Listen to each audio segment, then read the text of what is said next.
So Donny Bell down here, of course, we just had a titanic battle in the wet between two great clubs, Sydenham and Brighton, and really lucky to be joined by both coaches, of course Canterbury B coaches as well. Scott Pawson, of course, who I know young here in the club scene, and of course Croft as well. Mark Croft, great to have you here, boys. I'll start with yourself, Scotty. You'll be happy to take the win in what was a great battle today. Oh yeah, great. We were real happy with that today. I mean, what I was talking about last year, we were all hurt last year. We lost to Sydenham in the semi-final, so we sort of tied that in with our week this week, and having the Canterbury coach as a full coach, our forwards really took it up in the first half today, so very proud of them. They were outstanding in the first half, and I can't follow what they did in the first half. Fair play to Sydenham, though, they came back in the second half, and we had to fend for our lives here in the end, but very proud to beat a good club like Sydenham today. And Croft, you must be pretty happy with that second half performance from Sydenham. That never say die attitude. Guys like Max Hughes coming on freshly. It's really injected a bit of life into Sydenham. Still putting some big shots on later in the game. Certainly a lot of heart to take from that battle today. Yeah, we spoke about it at half time. The Brighton forward pack certainly came in that first half and really pushed us around, and we weren't happy with that. So we came out with a different mindset in the second half, and a little bit too late in the end. Slippery old day, and hard to keep hold of that slippery bar of soap, but well done to Brighton. Great win. Great day. That win was really hard. I mean, it doesn't look that hard, but it's actually really hard to play into, and the players were saying that we couldn't get out of a half in the second half there, and likewise in the first half we sort of got possession, and when the team gets on a roll it's very hard to stop in these conditions. So as I say, we're very proud. We've sort of been bumbling away this year, and we'd be very proud to come down to Sydenham Park and beat them. It's very tough winning on this ground, so we'll take that. And a great setting for you guys, for Belworthy and the forward pack in particular.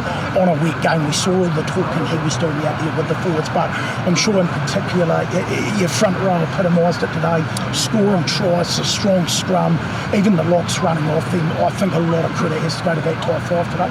100%, yeah. They're all in that Canterbury B, that team, that was all that squad that was named. All five of them are in that mix, and that you see that today. That's why they're actually very good players, and they came on really strongly last year. And Carisbrook, to Malatai and today are very good props, and they're probably one of the best couple of props in the competition. So then Gabriel, the Italian in the middle there, was a New Zealander, but he's got an Italian name, and he's playing outstanding rugby at the moment as well. So then you add in Alex Yellop, who's come on leaps and bounds out of boys' fight a few years ago, and Keegan O'Donnell, the old soldier in the back row there. So yeah, we're pretty happy with the top five today. And Mark, Sydenham certainly did have opportunities when they got their hands on the ball. They did look dangerous. I guess just trying to minimise, and it's tough on a wet day, but slightly less handling there as it could have been. Sydenham could have had points today. Yeah, there was opportunities there in the second half, and we coughed it up a bit. In penalties, I think in the first half, especially with this win, we struggled to sort of get back momentum. Some of those penalties really hurt us, especially when that forward pack was sort of running downhill into that corner, managed to maul us over a couple of times. So we're disappointed with that, and we'll go back to the drawing board for sure. You'd be happy with some of the performances though, like guys like Hooker James Mullen? Yeah, Jimmy Mull, hope his thumb's all right. He scored a good try at the end, but the ref was on the other side. But some really good performances in there, and our guys can do it, and I'm real proud of the way they came back. So. And let's talk a bit of Canterbury B's here, guys. Scotty, of course, head coach, Mark taking the forwards. Great that you guys have been working together.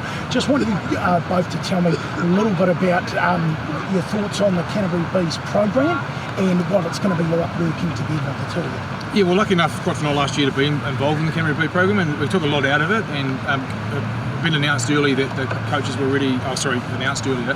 Gives us an opportunity to actually look at all the players around the whole catchment Canterbury area, and the Ellesmere and North Canterbury, and guys in town as well. So it's a strong competition in all those competitions. So it's great to have more of a robust sort of selection and make sure we are picking the best players in Canterbury, and they feed on to the A team. And so that's something that we had 60 guys at training the other night. It was a great vibe there, Crofty was, and it was fantastic. I was going to ask, how does it feel, Crofty, being able to pick, as Scotty alluded to, that wider squad, to be able to look at all that talent? Tell us a bit about what it's going to be like being involved with a wider squad and working with these guys at Canterbury B. Yeah, it's really exciting. We get an opportunity to look at these players as the competition goes right through, and get a gauge of how they progress. And there's some really exciting talent come through. There's quite a few guys that have moved on to professional or or better things from the last year's squad. So there's great opportunities for these young guys that bring a lot of talent to the group. So it's just exciting.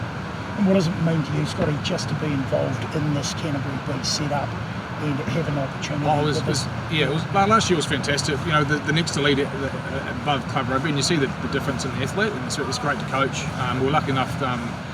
Ricky Takiri's done a really great job. We went with the Crusaders last week, all us B coaches, just to see how the professional environment operates, and it's exciting. You know, it gives you coaches, your juices flying as a coach, and as I say, just the other thing with the Canterbury B squad that's been named, it's only a provisional squad, so people from outside that can still obviously make it. We're all watching different games, so players will come out of the woodwork there, and if they're not in the B program, there's below that is the Māoris and the Cantabrians have got a great program coming up, so it's exciting end of the season, and August season finishes only 13 games, so it's really good for those guys to go play some more rep footy. So very exciting, and it's just great to be involved with it. And just the final question, don't want to leave you out in the rain. Is it nice to just have it announced and to be able to go, right, we can get to work? Yeah, absolutely. We can start our planning. The calendar's already put in place, and we can work towards that really well, and continue to give feedback on some of these players as the season progresses, so they can work on what they need to. So it's really good.